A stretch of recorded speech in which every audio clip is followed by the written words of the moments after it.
The information, opinions, and recommendations presented in this podcast are for general information only. Any reliance on the information provided in this podcast is done at your own risk. Hey everybody, this is Miley. And this is Porby. And you're listening to That's What We Said, a podcast where we offer our insight on a variety of topics that touch our lives and probably yours on a daily basis.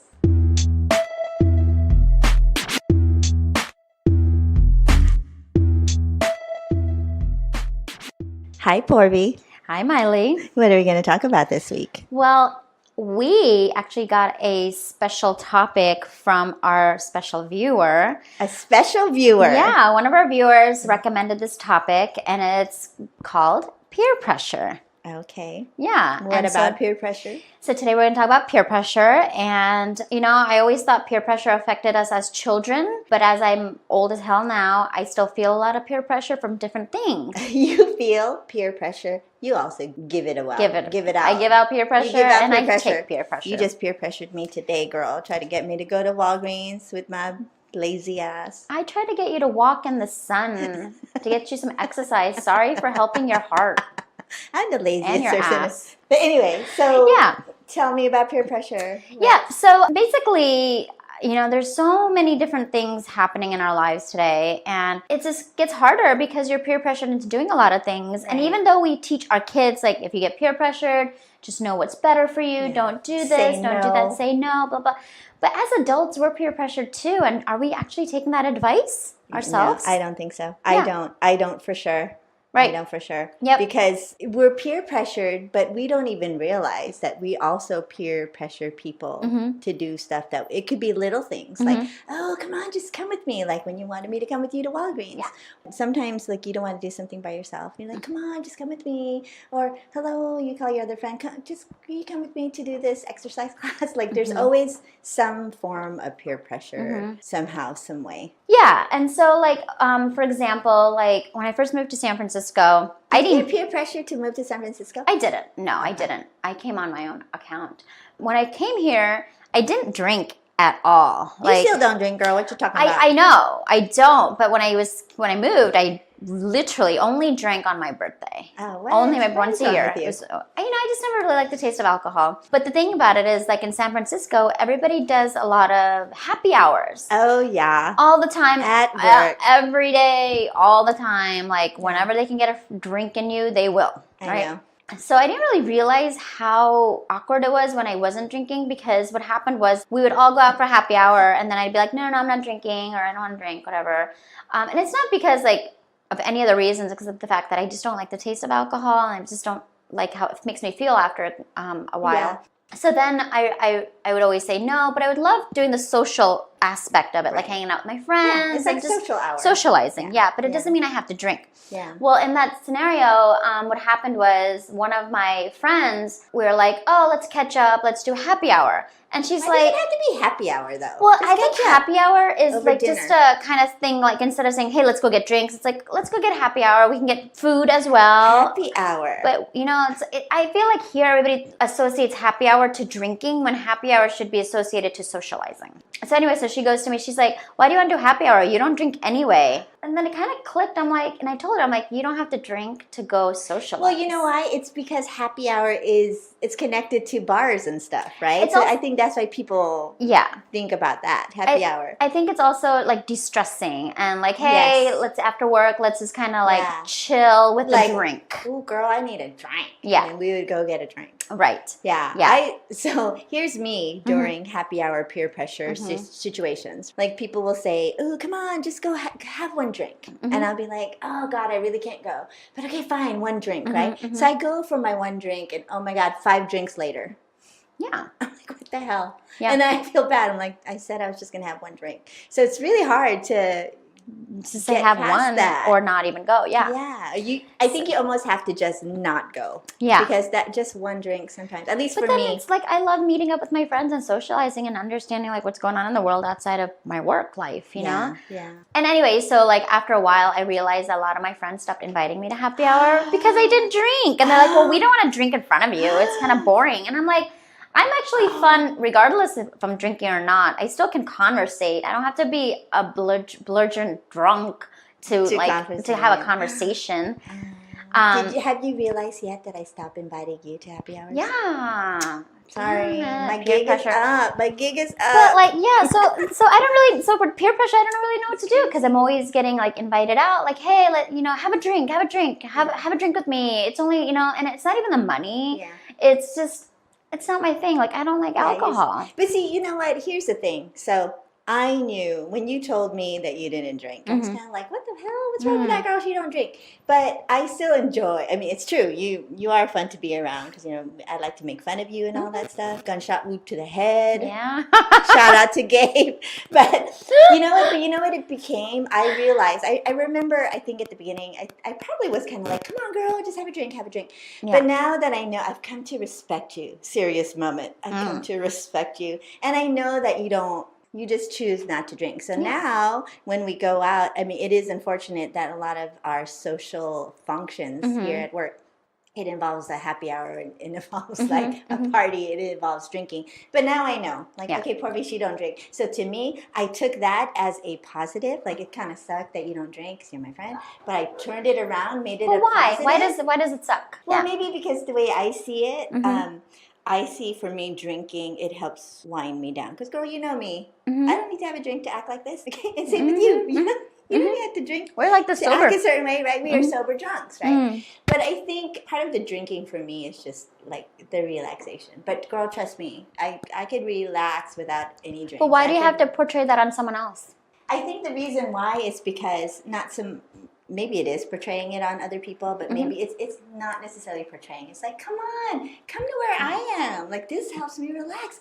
This will help you relax too. You know what I mean? But I think when I finally realized, or when you told me, okay, well, I don't really drink. I don't choose to drink. And everyone said, oh, Porvi doesn't drink. It's like, okay, well, I don't care. She could still come anyway. Now I just have it in my head. Okay, well, Porvi doesn't drink. It's not a big deal. She's still fun without drinks. And here's the benefit. We could take her drink ticket at company functions. Check. Porvi, give me your tickets. So I think you come to know, like, your friends. I know you just said that it felt like you got to a point where you stopped getting invited to happy hours. That's so sad for I know. me. But I think maybe that is because people probably say like, oh, she doesn't drink, so she might not want to come to happy hour. Yeah. Well, I know that there's some people who don't drink. They choose not to drink because I think some of them had issues before. So they just choose not to drink. So it's kind of like known. We just don't invite this person. Or we invite them, but then they just know Maybe that that's I'm what not I should do.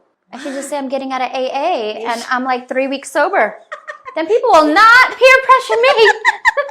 That's the dumbest part. That's the dumbest idea. Sorry. But, well, so what can you do? Like, as far as getting peer pressure to go to, like, what I was just saying, how I would always be like, okay, I'm just going to go for one drink. And then I end up drinking 5. I think for me, what I would do is I either would plan for it. If I know that I typically do that, then I'll have to just tell myself, Miley, just don't even, just stay away from it. Don't even go Or just near it, 'cause nurse you your know drink. that. Or nurse the drink or Get a big drink. whatever, right? Yeah. But then for you, like, dealing with getting the invite to... This was a long time ago. But you know what? Like, it's so funny because when I moved here, I thought everybody drinks. Like, there's, like, everybody goes to happy hour, they drink. But I've noticed over the years, lots of people say, oh, no, I'm not drinking today, or I'm not drinking, or I'm detoxing. Yeah. Right? So what I learned to do is now I just tell people I'm detoxing. I'm going to remember that now when I tell you, let's go have a drink. I mean, I don't always lie about it, but I usually just say no. But like a lot of my friends, they don't want other people to know that they're not drinking because of whatever reason. And it's usually health. Or just say you're on medication. Yeah, so I've heard that too, like, oh, I'm on antibiotics, or I'm detoxing, or I'm having like a no drink free month or something. I'm on a 21-day girl. But everybody does it. So don't freaking peer pressure me, fools. Sometimes that don't work, girl, because I've been trying to do this 21-day challenge for no sugar. You're on your second day, aren't you? No, girl. I haven't even started. Yeah. Because every day. Okay, talk about peer pressure. Okay, that's peer pressure related to work and happy hour. Here's another kind of peer pressure. A good kind of peer pressure, I guess you can say, but maybe bad for some people. Just sitting around your colleagues. You might have a colleague who always has a bunch of candy, or is the evil donut bringer, or will bring in snacks or whatever, Mm-hmm. and they'll open up their food and they'll be like, "Here, have some," and you're like, "Oh my God," it's around you. I know, like some people who maybe just choose not to have sugar, but it's all around them. Mm-hmm. I know someone who is very good about it. I know someone's very good about, okay, no, I can't have sugar. I try to be like that. And then people will put it in my face. I'm like, no, I can't have sugar. And they'll be like, okay, no, it's okay. Just have it. Are you sure? And I'll be like, okay. So it just depends on your willpower. Yeah. Peer pressure. Yeah. So You have to have a lot of willpower. Yeah. I don't. What other kind of peer pressure is out there? You feel? The other peer pressure is marriage. Yeah. Don't do it. Don't do it. No. We already had this discussion on marriage. No, peer pressure. So I have a friend who's been dating somebody. He's been dating her for maybe 3 years, 2-3 years. And, it's the time. You either go in or get out, right? Yeah. After 2 years or a couple of years. And I don't think he's 100% on this girl. And they want different things, completely different things. He wants kids, she doesn't. Like big things, These are major things. Yeah, they're big things. These are deal breakers for some people. But I think in the back of his head, all his friends are married with children. He feels the pressure of like, okay, I'm getting older. I don't want to start over. And starting over is everybody's reason. So many people's reason of not getting out of a bad relationship or a not wanted relationship is to start over. And I will tell you, I am one of those people. People don't want to They start don't over? want to start over. It's so hard to go out, get on dating apps, meet someone, find someone you have a connection with, start building a relationship, a rapport. It takes time and energy. I know. And it's exhaustive. But I don't think that is a reason that you don't do it.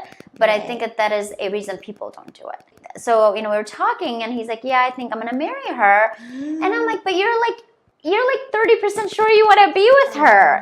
That's just going to cause you to have a divorce later. don't It's not do a long-term situation. We talked about this. Yes. Right? Yeah. Remember we talked about it? We said even for people who are 100% sure that, okay, this is the person I want to marry, it could change 10, 15, 20 years down the road. And then if you're 30% sure, what the hell? It's a divorce waiting to happen. Yeah. Yeah. So why? And I think he's getting pressure from her. Peer pressure. From her, like, hey, what are we doing? And it's fair on her behalf. She's not going to want to waste her time. She's already invested so much time. You either go in or go out, right? So I don't know. So he has to be honest with her, though. I think he does. He should, but I think he's the type of person that's very go with the flow, whatever, I don't want to think about it kind of guy. He's going to be railrolled over. If the girl's going to be like, we getting married. I know. And you're going to propose to me over Christmas. And he probably will. Here's the church. And here's the ring I want. This is kind of food we're going to have. This is our cake. This is our doves. And here's the check. Yeah. So, but actually the thing is also I had another friend that I used to work with. And he actually, same situation. His girlfriend at the time was older by 5 years or something. She didn't want to have any children. She worked nights, so they hardly saw each other. But he didn't want to start over. They were dating 7 years. And he's like, I just don't want to start over. I don't know who else would be better, would be a good fit. He wanted children. She didn't, right? Big, huge things. He ended up proposing getting married. Even though she didn't want to have kids, but he wanted to have kids. He still proposed to her. And his family didn't really like her. It was a really lot of different things. Wait, and they got married? They still got married, and he's fine. Are they divorced now? No, they're fine. They don't have kids? They don't have children. They're just living every day but they do every day. But doesn't he have regrets? I could have had a kid. I think maybe eventually he might when he's too old to have him anymore. Oh my I think God. maybe it might happen. But I asked him, I'm like, why would you give up everything you want, all your values for something that you don't want? Right, exactly. And he's like, oh, because I don't want to start over. It's harder to start over than it is to continue with what you have, knowing that it's decent. I get that too, but then to continue with what you have, but you're really only going to get 30% of what you really actually wanted in life. You're going to end up starting over eventually anyway. Yeah, exactly. You might as well just get out and start over. Yeah. Well, going back to your other friend who he wants to have kids, but she doesn't want to have kids. Yeah. But she wants to get married. Yes. And he's not sure. Right. So here's what I think about this. Okay. I think what they should maybe do is have a come to Jesus meeting. Come to Jesus. Talk about it, right? And he has to first ask himself, is he okay with not having kids? He doesn't even know if she's the one, period, right? So they're not quite 100% there, like, okay, let's go get married. But if she already wants to get married and she doesn't want to have kids, but he feels like, okay, he really wants to have kids, they should have that come to Jesus talk. And they should just say, hey, well, I think the look, reason they're this is what probably- I want. Maybe if he were to say, look, honey, I really do want to have kids. Look, bitch, I want shorties. Give me some shorties, bitch. No, look, honey, I really want to have kids. So, maybe it'll change her I don't know if mind. they've had the conversation. I'm sure they've had that conversation. I'm sure she knows and he knows. I mean, obviously they both know what each other want. He, I think, has to make the decision to be like, is it okay for him to not have children or whatever? He needs to have his own little trip on his own, eat, pray, love, climb Kilimanjaro, and think about what he really wants before he proposes to this girl. Because it sounds as if she might not be the one. I don't think she's the one, maybe, for him. And he's young. Like, come on. How old is he? 25? I think he's probably 32, 33. He's a young, good-looking guy. Yeah, he so needs to just... Yeah. I'm telling you, I am the first one to tell you that starting over sucks. I started over. I could have been like married with a kid right now. But I decided that, hey, that relationship was not right for me. Yeah. And I did, it was either go all the way in and be get divorced. unhappy. Or, I was like, either go all the way in, be divorced, go all the way in, have a kid, be unhappy, and live the rest of my life in a miserable manner. I know. Or get out, be miserable for a few years, but then find the true guy that I'm meant to be with. Exactly. Right? Where are you out there? Hello, Porvis man. Porvis man. Are you out there? Are you out there? Where are you? So I took the chance to be like, okay, I'm gonna hurt. Yeah. It's gonna hurt. You stay true to yourself, Yeah, which is good. but I I can't know- say that for myself all the time. and well, I think your situation's a bit different. I think that you didn't Cut. know. I'm just kidding. You didn't know that I was gonna come into your life. Is what I was gonna say. Oh yeah, that's true. I know. Maybe Maybe you're my man. I'm your man. I'm supposed to get a sex change operation. Damn it. You But- look just like Gabe I, with your sex change operation. speaking of Gabe, whose last name shall not be revealed. Yeah. Gabe. We need to get him on. Are we ever going to get him on? We're not going to get him on I don't know. because he's a bitch like that. Mm-hmm. We want to get Gabe on here. Yeah. Hi, Gabe. Let's get you on this podcast. Anyway, Excuse me, peer yeah. pressure, Gabe. Peer pressure. Yeah, so I for my friends out there, like, if you guys are having doubts, get the hell out. You should Yeah. not have doubts. Everybody have has a little doubts. bit of a doubt, but if it's like a high doubt, Yeah, don't do it. in the Well, long okay. term, you'll have to start over. You'll be starting over at a Yeah. much later age, No, which is well, harder. Wait a minute, hold off on just getting out 100%. Because if you kind of like the girl, maybe don't get out. Maybe work with her, figure out how to, Yeah, you know what I that's mean? true. If your friend is like 30% sure that she could be the one, but there's, Well- they should talk about maybe what it is. How can they get there? Because it sounds like she wants to get there already. It's been 2 or 3 years. To which I say, girl, it took 6 years for my husband to marry me. But you guys are so young. You're in your 20s. Yeah, we were in our 20s. And I think Late he had a lot 20s. of doubts. He still has doubts. He still wakes It up. took him 6 years and peer pressure to marry you, and then he had doubts. Hey, you know what? The way I did it with my husband, though, it was not peer pressure. He still says I gave him an ultimatum. That's a peer pressure. No. But Alright. listen. So what I did was, I basically gave him a date. I just said, okay, look, he didn't know what he wanted to do. So I said, look, we've been together for how many years? So I just need to help you I need you to make a decision. Am I part of your future or not? I gave him a date, and then I didn't say, you better decide to Propose. marry me on this Yeah. date. I just said, here's the date. You tell me where you're at. I could either A, get the fuck out, or B, still continue to stay with him. I just gave him a date, like a check-in date. We had a one-on-one on this date for him to tell me, where he was at. So I say, it wasn't an ultimatum. So I Yeah, tell people no, that that's story. fair. They're like, bitch, that was an ultimatum. Yeah, and that's the other Anyway. thing too. Ultimatums don't work. They're peer pressure. No, they don't. they're don't. not. They're gonna backfire. Yeah, exactly. You better do this, or like even with kids, it doesn't happen. Yeah. So exactly, you Kid tell pressure. somebody to do something, they're gonna do exactly the opposite. Exactly. Nobody likes to be told what to do. But yeah, so I mean, I think with the marriage situation, yeah, they do need to have a come to Jesus conversation, like a final conversation, not Come like to Jesus, come to Buddha, not come like, to and Allah. you know, like if for example, like my girlfriend, she in another scenario, she's the one that didn't want to have children, and her husband wants children like really bad, but everything else was perfect except that one thing. Yeah. Like they both loved each other. They knew they wanted to be with each other, but it was just that one thing that she didn't want kids and he wanted them. They got married, and she's like, "It's fine. I'll give him kids if that's what's gonna make him happy in the long run." See, And that works. And that's what I was trying to say with your other friend situation. That Yeah. maybe when they have their come to Jesus meeting, and Mm-hmm. he just really says, "Look, you want to get married, but here's what my deal is. I need this in my life." Maybe she'll say, "Okay, fine." But I think for him, it's not just kids, right? For her, their issue was Wait, just this kids. is the first couple or second couple? No, my girlfriend. Your girlfriend. My girlfriend's another couple. The first couple was a colleague of mine that I used to Okay. work with. He's married and whatever, that's done. Okay. But my girlfriend, who didn't want to have children, everything else was perfect. They both knew they wanted to get married. There's no doubt that they wanted to marry each other, except this one thing. The kids. The kids was the only thing that was kind of like, I don't know, it's not my thing kind of thing. But after they got married, you know, she's like, well, it's fine. We'll have kids. That's what But he they wants. don't have kids yet. They don't. They're trying. They're working on it. Okay. But the guy friend of mine who does want children, but his girlfriend does not, they have other issues. Okay. They're not 100%. Okay. He's not 100% committed. Yeah. So that means, like, if they both were like, okay, that the only issue is the kids, but we love each other and I do want to 100% marry you, then it's doable. But if you're having doubts of that person being the one, Right. plus the children The children, situation, then it's going to be a losing battle. They still need to have a come to Jesus meeting. Then. They do.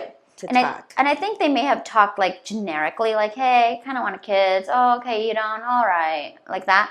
But not like, look, these are my values. This is what I want. This is my needs. And can you fulfill it? And if you can't, then I need to move on. If you can't, showstopper for me, bye, gotta Yeah. go. Hopefully he'll But figure he shouldn't it be out. peer pressured for like, because all his friends are married No, he and having shouldn't feel that children. way. He And his should not. parents are on him, and it's 2 years, or 2 or 3 years, she's on him. Like, everybody's like telling him, like, let's do it, and you need to do it, it's been long enough. So I guess his thought is like, if I get out, I'm going to be upsetting so many people, Yeah, A, like and you B, I'm going to be disappoint. starting over, and C, People would like, probably be so sad, like, oh, what happened? His yeah. parents would be And sad. he'll be for sad that. too. Yeah. Detachment's always difficult. Starting over is difficult, so is detachment. you But know? like you said earlier, better to detach before you're married rather than getting Yeah. married and then trying to detach yourself. That's not a fun thing. But anyway, yeah, that's one kind of peer pressure. Here's another kind of peer pressure that I go through. Peer pressure of motherhood. Because You're a bad mom. you know what? I was just about to say, contrary to popular belief, I'm not the greatest mom in the world. I'm the worst mom ever. Oh, I thought you were going to say contrary to belief that I'm not a good mom, but I am. But you just totally said that you're not. So we're all on the same page. We're on the same page. We agree there, bitch.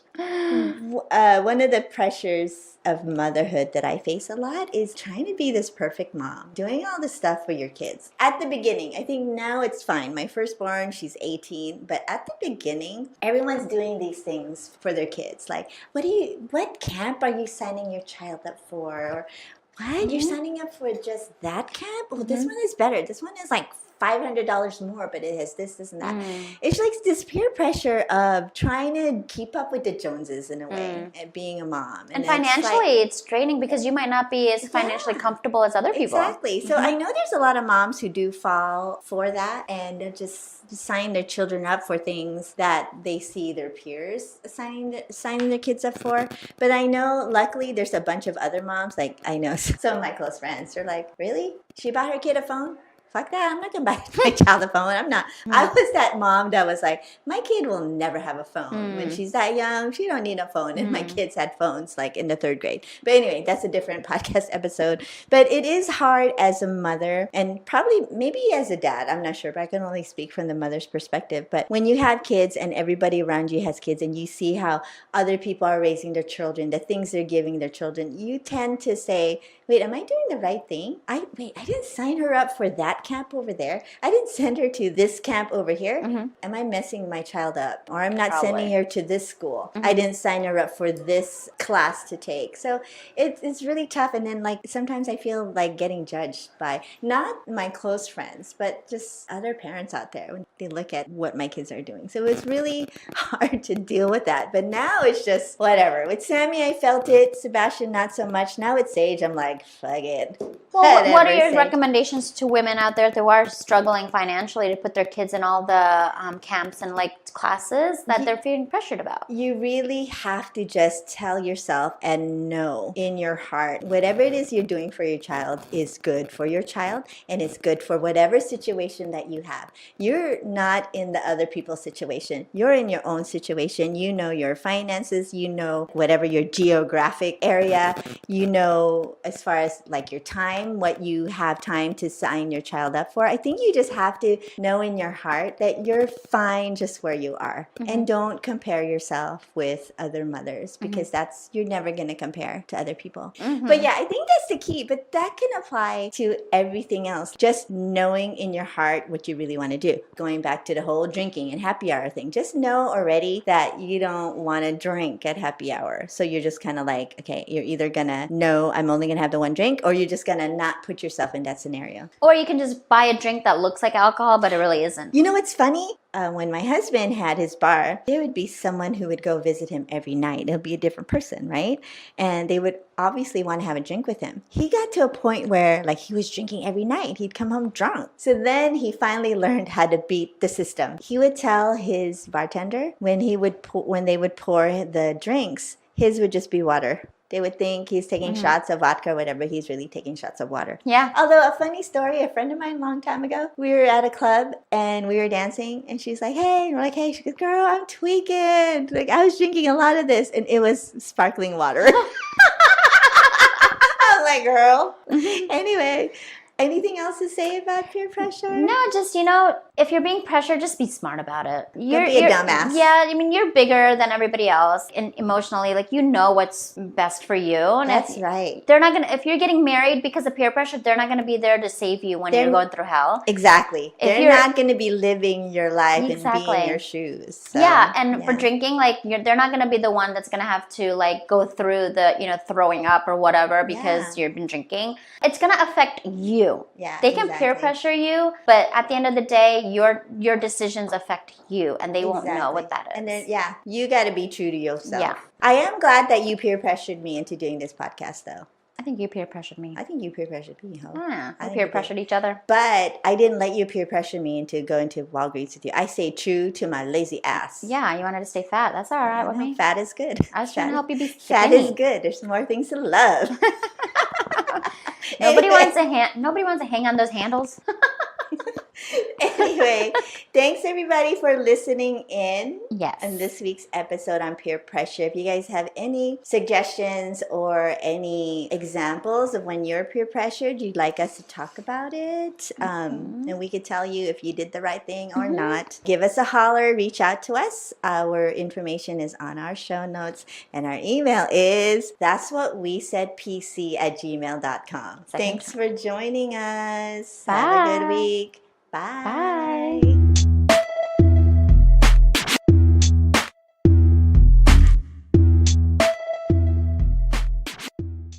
Something under pressure. You got pressure on your ass? Just fart. That's you.